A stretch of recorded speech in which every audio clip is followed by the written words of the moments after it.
Hey everyone, welcome to this deep dive into cultivating consciousness and self-love. Oh, yeah. We're going to be checking out Chapter 8 from the Declaration of Interdependence by Terry Sanders and Chad Steele. Right. And get this chapter is packed with practical tips to help you boost your awareness, find inner peace, and get how self-love and loving others actually go hand in hand. It's really interesting because this chapter gets down to brass tacks. Yeah, I was going to say. It's not just some airy-fairy concepts. Right. It gives you actual tools and techniques you can use. Totally. And you know me. Yeah. I'm all about actionable advice. Absolutely. So one thing that blew my mind Yeah. were these infinity principle equations. Okay. They've got equations for consciousness and happiness. Interesting. I was like, whoa! Right. It's not what you'd expect in a book about self-love. No. But it's super insightful. Totally. These equations give us a way to actually measure and understand these kind of abstract ideas. Okay, I like that. So let's dive into these equations. Okay. They say consciousness equals mindfulness Okay. divided by full mind. All right. And then happiness equals what you have divided by what you want. Okay. Can you break that down for me? Sure. Because I'm still kind of wrapping my head around it. Of course. Okay. So let's start with the consciousness equation. Okay. It's basically saying the more mindful you are, the more present and aware you become. Okay. But what's really fascinating is the whole full mind part of the equation. Okay. Think about it. Our minds are constantly bombarded with thoughts and worries and distractions. Oh, yeah. That's what they're calling the full mind. Okay. And the authors argue that all of this mental clutter actually makes us less conscious. Really? It's like you're trying to see through a dirty window. So it's like our full mind is blocking our ability to be fully present and aware. Yeah. Exactly. Like trying to meditate in the middle of Times Square. Oh my gosh, yes. Right. Total sensory overload. And the key to becoming more conscious, they say, is to quiet that full mind, to like clear away the mental clutter. Okay. And they give some really practical ways to do that. Okay, cool. We'll get into that. Yeah. So let's talk about the happiness equation. Okay. Happiness equals what you have divided by what you want. Right. At first I was like, wait, shouldn't having more stuff make you happier? Yeah. But then I realized they're kind of turning that idea on its head. Yeah, that's what's so insightful about it. Yeah. It challenges this idea we have that happiness comes from getting more things. Right. Instead, it says that by wanting less, Yeah. we can actually boost our happiness. It's almost like a Zen approach. You could say that. The Yeah. authors connect this to gratitude. Oh, interesting. When we focus on what we already have Yeah. and we're thankful for the good stuff in our lives, we naturally feel more content and joyful. It's like shifting your mindset from I don't have enough to I have plenty. Exactly. And that shift can be so freeing. Yeah. It gets us out of that constant striving and yearning Yeah. that can lead to feeling dissatisfied. Totally. It lets us find joy in the present moment Yeah. instead of always chasing some future happiness. So they're saying we can hack the happiness equation Kinda. by simplifying our wants Right. and being grateful for what we've got. Exactly. And they actually have research to back this up. Oh, wow. That shows a strong link between gratitude and overall well-being. Now that's cool. Yeah. So the book doesn't just give us these thought-provoking equations. Yeah. It actually gives us practical techniques Right. reaching those higher levels of consciousness and happiness. Absolutely. They dive into specific practices Yeah. for quieting that full mind Right. and cultivating mindfulness. Exactly. They highlight things like meditation, mindfulness exercises, and even getting lost in intense activities. Interesting. It's all about finding what works for you Right. to create that mental stillness. That peace. Yeah.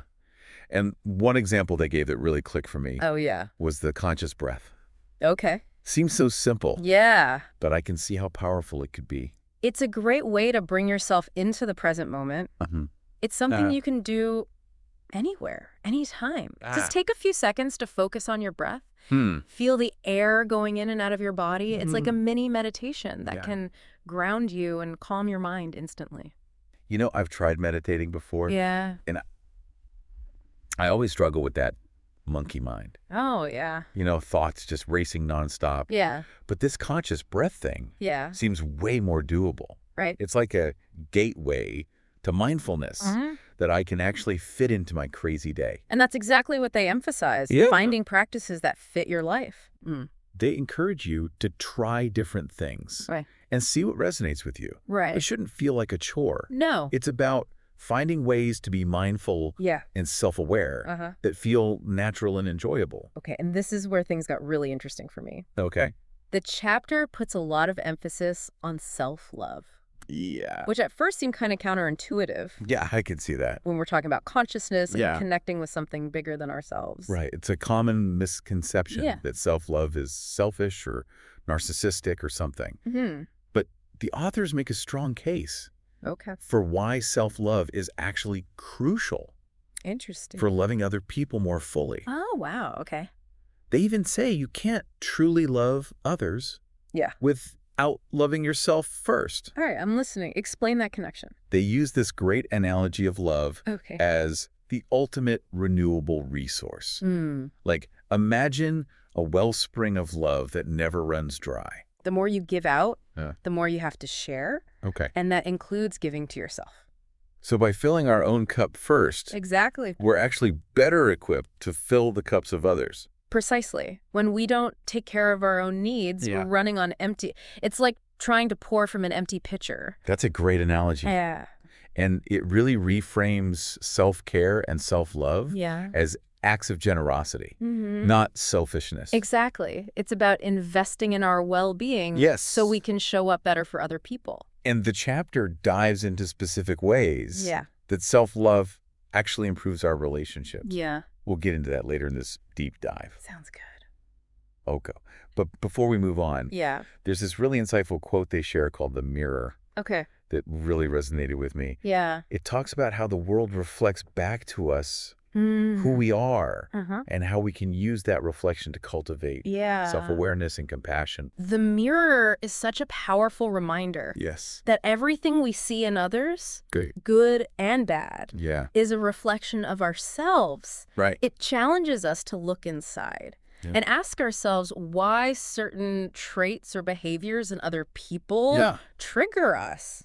What is it about ourselves that we're projecting onto them? It's like that saying, we see the world not as it is, but as we are. Exactly. And by becoming aware of our own projections and biases, we can start to develop a greater self-awareness and compassion, both for ourselves and for others. Okay, now I got to bring this up. What's that? It made me chuckle when I read it. Okay. They repeat that John Lennon quote.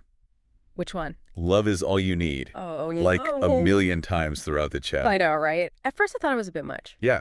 But there's a reason that quote is so famous. Yeah. It's simple. Yeah. But it speaks to a deep truth. Totally. Yeah. And in the context of this chapter, they're using it to emphasize how important it is to include ourselves in our practice of love. Yeah.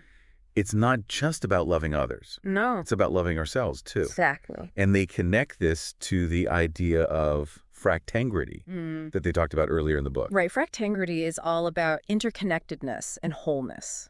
It's this idea that everything's connected and we're all part of this larger web of life. Yeah. And what the authors are saying here is we can't truly experience that wholeness if we're leaving ourselves out of the equation. So it's about recognizing that we are all parts of this interconnected whole. Yes. And that love needs to flow in all directions, including inward. Exactly.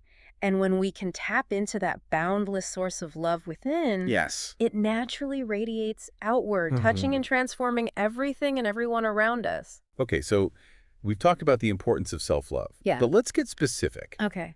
What are some of the actual benefits of self-love that they highlight in this chapter? Well, one of the biggest benefits is that self-love leads to greater inner satisfaction with our accomplishments. Okay. When we truly love and accept ourselves, we don't need to seek outside validation to feel good about ourselves or our achievements. That makes total sense. Yeah. It's like we're less dependent on what other people think. Exactly. Because we have this solid foundation of self-worth. Exactly. And that inner strength that comes from self-love empowers us to face challenges and setbacks with more resilience.